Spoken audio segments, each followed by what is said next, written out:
Hey everybody, Derek Brown here.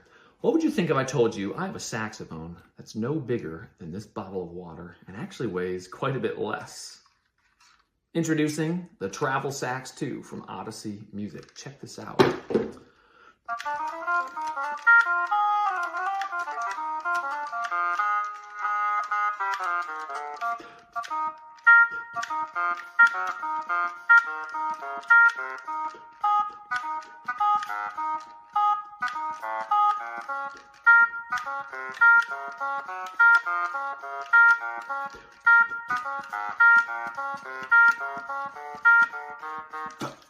Hey, there it is. So obviously this isn't a normal acoustic saxophone, but it's not trying to be. This also is not trying to be necessarily a professional stage-ready performance tool, though I guess it could be. What it's really trying to market itself as is just the most portable, useful, light, easy to use saxophone for practicing, which of course, let's face it, that's the most important thing as a musician. We just have to put in the work practicing. And as so many of you horn players know, the saxophone is not a quiet instrument. Unlike our guitar friends, we can't just like turn down the volume on our instrument.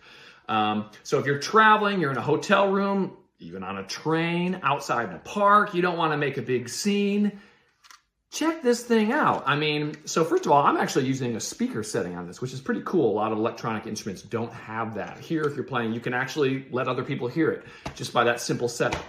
But of course, most of the time, if you're trying to be quiet, you're going to use the headphone jack as well. There's also another jack, an aux in, so you can put it in play-alongs and play along that way. They really thought of everything with this instrument.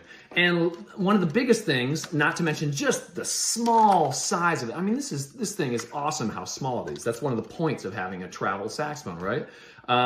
One of the most amazing things is that it still feels like a saxophone. It's got the movable keys. It has the pinky keys. It has everything on your saxophone. So compared to some of those others like the Iwis and whatnot, where it's the touch sensitive, this actually feels like a horn. So it's, once again, it's kind of, it's leading to that goal of practicing on this will make you a better saxophone player. And you can even take it one step further. I was just showing you the compact size with that first little example, but you can also put on your own mouthpiece, alto, tenor, soprano. This is my alto mouthpiece.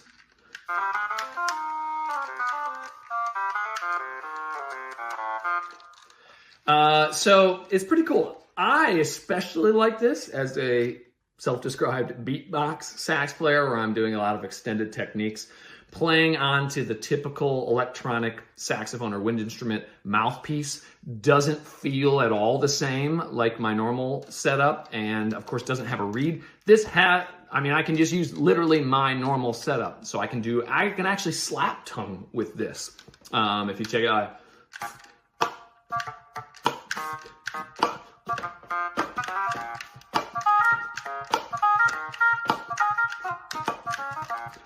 You can do things like double tonguing.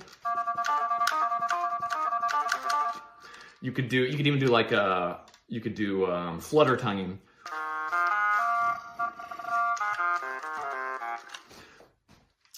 So it's pretty cool that I'm able to do that with this. I can actually make good practice of this.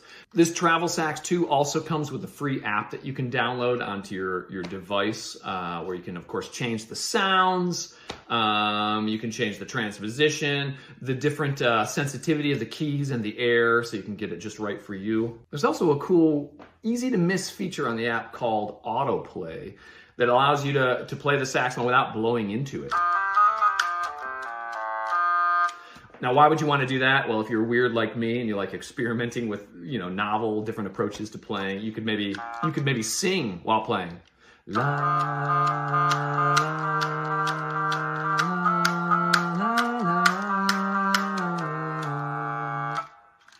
So it's very cool, all the features they built into this thing. But if you don't want to mess around with that, it's just really, you just pick it up and play. The app also is just used for controlling the volume and the reverb. It's really simple to use. Now, if I were to point out any weaknesses on this thing, I'd say it's more a weakness of an electronic wind instrument.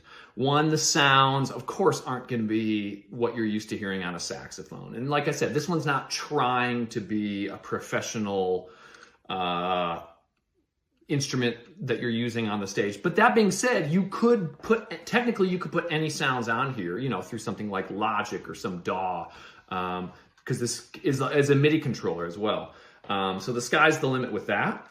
Now also, like any other electronic wind instrument, this instrument isn't going to behave exactly like an acoustic instrument. And so, like on other electronic instruments I've tried, sometimes it takes a little bit of getting used to for the feel. If you don't quite lift up one of the keys all the way, now maybe on your saxophone that would totally be fine, but on an electronic instrument, it thinks you're still holding that note. So sometimes it can feel, I would say, especially at first, maybe a little bit sluggish, a little bit slow. But I've heard some other people say that can actually be good for your saxophone playing because it forces you to be extra accurate with your fingers and your timing. So take that as you will. And the one last potential negative thing I have to say about this thing is the price. Coming in at almost $800, it's not cheap, but you can see that they obviously wanted to make a really quality instrument. Despite its size and lightness, this thing is not a toy. And if you're using it the way it was intended, if you're looking for an instrument that you can take anywhere, easily fit this in, not just your suitcase, not just your carry-on, but your personal item on a plane. This can slide anywhere. I mean, this could fit in my pocket, literally. This is a very, very cool option for you, and no longer do we have to complain that we can't practice our saxophone anywhere like our guitar friends or whatnot. So I just highly recommend you checking this thing out if you have the chance, and keep practicing.